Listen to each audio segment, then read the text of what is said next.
कि कैमरा और कलम पे बंदूक का पहरा है, रोटी तिजोरी में बंद होगी, बड़े लोगों का रोटी पर अधिकार होगा, भूख के आधार पर रोटियों की कीमतें तय होगी।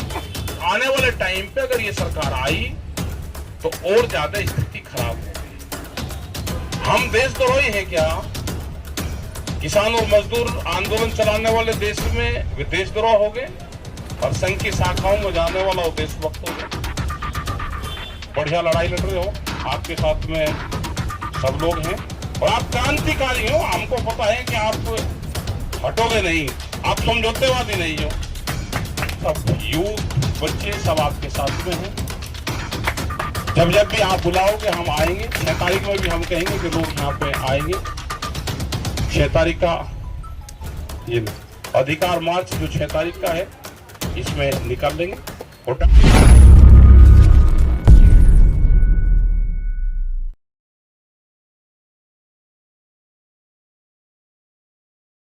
आने का वो हुआ भी सुबह का टाइम पे हमने बताया तो इन्होंने मैंने करवा दी कि सुबह नहीं आना।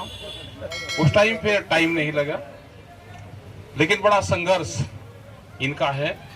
और इन्होंने जो गाजीपुर वाला बॉर्डर था, जब किसान आंदोलन हुआ तो 13 महीने ये और उनकी टीम पूरी, वकील साहब, प्रोफेसर साहब, ये सब लोगों का बड़ा साथ वहां पर रहा। जातिवाद का खेल देश में है, बड़ा हो रहा है।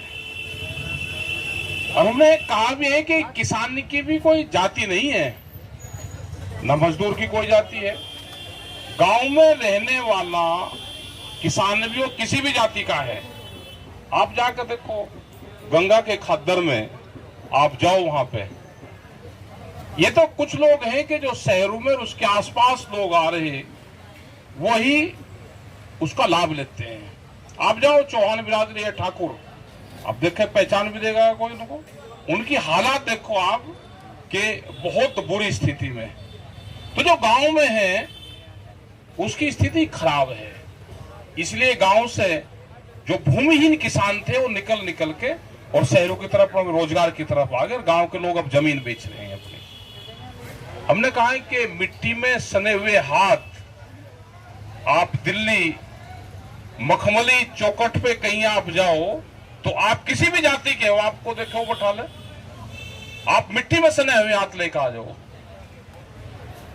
व्यवस्था खराब है जो सरकारों ने की, व्यवस्था खराब जो बिल्कुल यहाँ पे जो कहा है कि आरएसएस के लोगों का एक बड़ा एजेंडा चल रहा है। हमने बहुत दिन से कह रहे थे जब वहां आंदोलन चला कि कैमरा और कलम पे बंदूक का पहरा है, रोटी तिजोरी में बंद होगी, बड़े लोगों का रोटी पर अधिकार होगा, भूख के आधार पर रोटियों की कीमतें तय होगी। जैसे आप देख रहे हैं कि फ्लाइट का आप टिकट लो, ट्रेन का टिकट लो, पहले होता था कि भाई एक ही होता था। आज आपने ऑनलाइन करा, आपने जब तक उसको क्लिक करोगे जब तक उसके 1000 रुपए बढ़ा देंगे। आप दूसरी लाइन वो चेक करो, उसके बढ़ जाते हैं। आप उसको छोड़ दो, वो घट जाते हैं, पता ही कुछ नहीं है। आपने बुकिंग डाल दी, फिर उसमें सीट दिखाएंगे कौन सी सीट चाहिए, उसके 300 रुपया फिर ले लेंगे।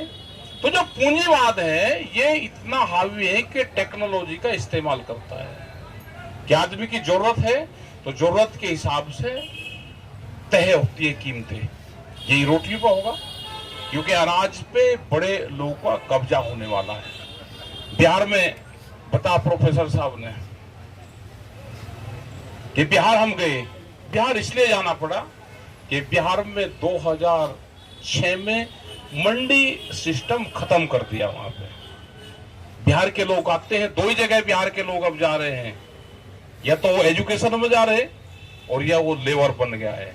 तो लेबर स्टेट बिहार बन गया है आज। वे वहां के किसान हैं, मजदूर हैं जो अपने गांव में रहकर काम करते थे, लेकिन उन्होंने बिहार को छोड़ दिया। क्या बगैर मंडी के जो 3 कानून थे वो यही तो थे? क्या बगैर प्लेटफार्म के कोई ट्रेन रुक सकती है? बगैर मंडी के कोई किसान कहीं सामान बेच सकता है? तो ये बहुत स्थिति खराब आज देश की है। आने वाले टाइम पे अगर ये सरकार आई तो और ज्यादा स्थिति खराब होगी। 2 ही विचारधारा के लोग बचेंगे, 2 साल का इनका एक एजेंडा तय हुआ है, 4 महीने उसको हो गए।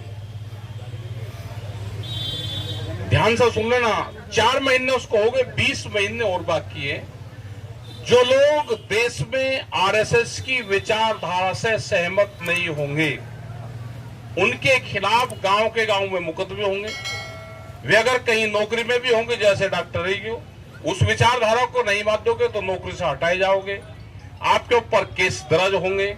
आप किसी भी जाति के हो, आप आरएसएस विचारधारा को नहीं मानोगे तो आपके खिलाफ आपकी प्रॉपर्टी, आपके कारोबार, सब चीज आपके बंद होंगे। एक आदमी देश में चिन्हित होगा। आरएसएस की शाखाएं स्कूलों में लग रही है, तो हमारा नॉन पॉलिटिकल संगठन है, हमारे साथ में कोई अगर फोटो भी खिंचवा ले कोई कर्मचारी हो तो उसके खिलाफ कार्रवाई होती है। हम देशद्रोही हैं क्या? किसान और मजदूर आंदोलन चलाने वाले देश में वे देशद्रोह हो गए और संघ की शाखाओं में जाने वाला वो देशभक्त हो गया।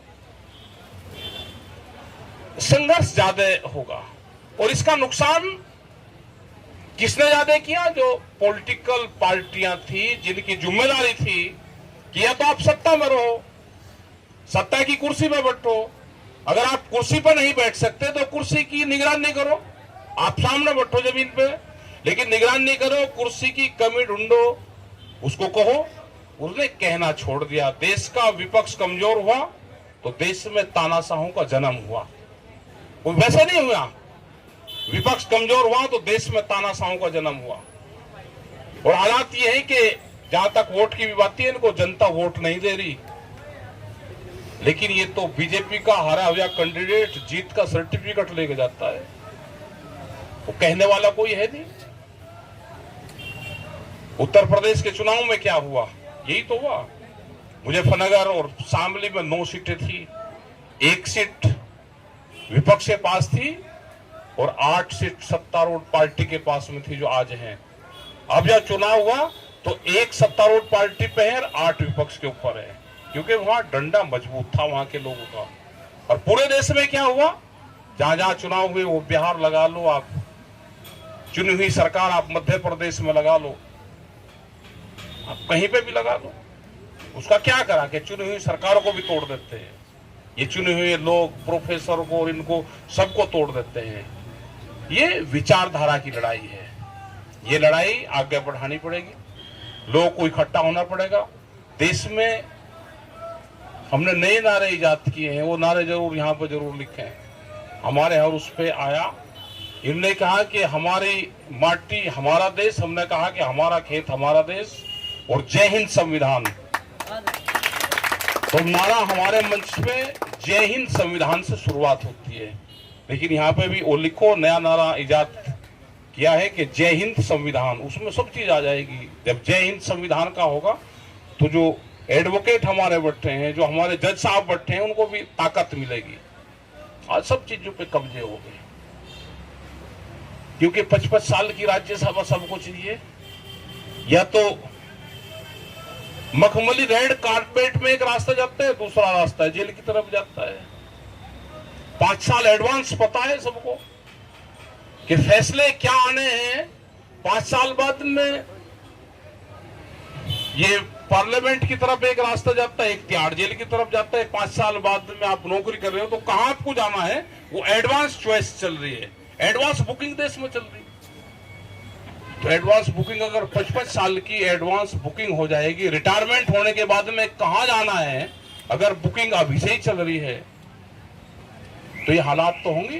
देश में पॉलिटिकल आदमी, पॉलिटिकल पार्टी इस देश को नहीं बचा सकती। इस देश को बचाएगा आंदोलन। वे किसी भी पार्टी, किसी भी जाति से, किसी से भी हो, वो विचार के साथ में जुड़ेगा तो ये देश बचेगा, नहीं तो देश बचने वाला नहीं है। आंदोलन ही इस देश को बचाएगा। जैसे यहाँ पे आंदोलन चल रहे, इसी तरह के छोटे बड़े आंदोलन चलते रहो। देश में वैचारिक क्रांति दुनिया की सबसे बड़ी क्रांति होती है। हथियारों की क्रांति हम नहीं लड़ सकते, लेकिन विचार की क्रांति लड़ सकते हैं। बाबा साहब ने एजुकेशन वैचारिक क्रांति से ही तो दिया था। आप वैचारिक क्रांति का फैलाव करो, वो फैलेगी और उसी से ही जीत होगी। और डॉक्टर साहब का जो केस है, दूसरे इस तरह के जो लोग हैं जिनका केस है, ये लड़ाई लंबी चलेगी। बहुत लोगों को आगे आना पड़ेगा, कंप्रोमाइज नहीं करना पड़े, वो संघर्ष करेंगे। दो ही रास्ते जाते हैं, समर्पण एक अलग चीज होती है, किसी के प्रति समर्पण हो गया, सरेंडर और संघर्ष में से एक चुनना पड़ता है। तो डॉक्टर रितु ने तो संघर्ष चुन रखा है, सरेंडर नहीं चुना। तो आप संघर्ष करो, आप अपने लिए संघर्ष नहीं करो कि पूरे बिरादरी कौम जो दबे हुए लोग हैं, ये संघर्ष उनका है। और जाति नहीं हो तो कुछ लोग हैं जो उसका फायदा उठाते हैं, जो उच्च पदों पर चले गए वे लोग उसका फायदा उठाते हैं। और भी वो चाहे ब्राह्मण हो चाहे वो हो, कहने को ही है, वे कहते हैं जी आरक्षण की लड़ाई आप सब लड़ रहे, हमारी हालात देख लो। आज भी कच्चे मकान, टूटी हुई झोपड़ी उनके पास में है। वो तो कुछ लोग हैं जिनको शहरों में रह रहे, वहां रह रहे, उनके नाम पर उसका फायदा ले रहे, किसी को नहीं मिल रहा। वे भी निकल के आना पड़ेगा उनको भी, सबको। वे अपनी लड़ाई लड़ रहे हैं वहां पे। वे भी कहते हैं कि हम जातियों में हम मर गए, हम हैं उच्च जाति के और इलाज हमारा सबसे ज्यादा हो गया। कहने को वो है, इलाज हमारा सबसे ज्यादा हो गया। तो ये है कि लड़ाई लड़ो, आप बढ़िया लड़ाई लड़ रहे हो, आपके साथ में सब लोग हैं और आप क्रांतिकारी हो। हमको पता है कि आप हटोगे नहीं, आप समझौतेवादी नहीं हो। डॉक्टर रितु समझौतेवादी नहीं है। तो पूरा संघर्ष 13 महीने वहां पे किया। और जो सी धरती से आते हैं, इनका तो बड़ा परिवार पंजाब का आया, और पंजाब के लोग कभी कभी जब आते हैं 13 महीने, अगर पंजाब उठ के ना आता तो ये आंदोलन हो नहीं सकता। अगर गुरुद्वारे हमारे साथ ना होते, गुरु का आशीर्वाद साथ ना होता, तो ये आंदोलन चल नहीं सकता था। जिस तरह से हम लंगर और वो चलाए, हम सब लोग दान पुण्य तो कर देंगे, लेकिन जो व्यवस्था होती है वो नहीं चलती। जिस तरह से उनकी व्यवस्था थी वो चलाई। हरियाणा के लोगों ने पूरा उनका साथ दिया, खास करके खाप पंचायत, वो खड़ी होकर पीछे खड़ी रही। वे कभी मूवमेंट में, हमारे समझौतों में, मीटिंग में कभी नहीं आए। उन्होंने कहा कि ना, खाप पंचायतों का हमारा मतलब है कि आप खड़े रहो, हम आपके पीछे लाठी लेकर खड़े, आपको छेड़ेगा नहीं कोई। तो जैसे उनका सपोर्ट मिला, पूरा पश्चिम उत्तर प्रदेश, पूरा देश खड़ा हो गया। 13 महीने एक देश की राजधानी को घेरना, ये ना कभी हुआ और ना कभी आने वाले टाइम पे कभी होगा। सिचुएशन ऐसी थी कि सब लोग उस सिस्टम से जुड़े, उन चीजों को याद करते रहेंगे। आने वाले टाइम पे देखते रहेंगे कि एक बार इस तरह की क्रांति हुई थी। आज उसका दूसरा रूप हम ट्रैक्टर ले आए। पहले लोग ट्रैक्टर लेकर नहीं चलते थे, लेकिन आज एक बार कॉल कर दो वहां पे कि ट्रैक्टर से चलना, तो बच्चे घर वालों से भी पता नहीं करते, ट्रैक्टर जोड़कर अपने आप लेकर चल जाते हैं। अभी मुजफ्फरनगर में एक मामला हुआ, तो उसमें करीब 2000 से ज्यादा ट्रैक्टर आए एक ही शहर में। हम जिधर को भी निकल जाते हैं, किसान मजदूर किसी भी उसका हो, वो सब ट्रैक्टर लेकर निकले, क्योंकि पूंजीवाद देश में हावी हो गया। 10 साल पुराना ट्रैक्टर टूटेगा, दिल्ली की गाड़ी टूटेगी, अब प्रोफेसर साहब के पास में गाड़ी होगी। क्या 10 साल में आप कितनी गाड़ी चलाते हो? ज्यादा ज्यादा कैंपस में चला के, एक दिन किसी छुट्टी में किसी रिश्तेदार के घर पर चले गए। साल भर में जज, एडवोकेट, प्रोफेसर, डॉक्टर, इनकी गाड़ी 10-12 हजार किलोमीटर से ज्यादा एक साल में चलती। तो कितनी चली? 60-70 हजार किलोमीटर 10 साल में खत्म होगी। दूसरी गाड़ी लेगा तो जांच और होगी, कहां से लेगा है। तो जो जज हैं ये भी कहते हैं जी हमारी तो चलती नहीं, लेकिन हम आवाज नहीं उठा सकते। किसान का ट्रैक्टर, एक रोडवेज की गाड़ी कितनी चलती है और एक जज की गाड़ी कितनी चलती है। प्रोफेसर जिसको घर कैंपस में मिल गया, उसकी गाड़ी कितनी चलती है। लेकिन ऐसा नहीं कि हम ही सब लोग दुखी है। दिल्ली पुलिस के डीसीपी ने कहा जी, हमने कहा जी आप इसका जो हमारी रिकवरी वैन है, इसका इंजन चेंज कर देते हैं जी। अगर नॉर्म से इंजन चेंज नहीं, 10 साल में पूरी की पूरी गाड़ी चेंज होगी। तो कह रहे जी हमारा भी इलाज कर रखा। तो बोलने की किसी की हिम्मत नहीं है। बड़े कंपनियों को कैसे पूंजीवादियों को फायदा होगा, ये सारी व्यवस्था उनकी है। आप लड़ाई लड़ो, सब यूथ बच्चे सब आपके साथ में हैं। जब जब भी आप बुलाओगे हम आएंगे। 6 तारीख में भी हम कहेंगे कि लोग यहाँ पे आएंगे। 6 तारीख का ये अधिकार मार्च जो 6 तारीख का है इसमें निकाल लेंगे। और डॉक्टर रितु से सब लगाव करते हैं, सब जानते हैं डॉक्टर रितु को। धन्यवाद। जय हिंद संविधान।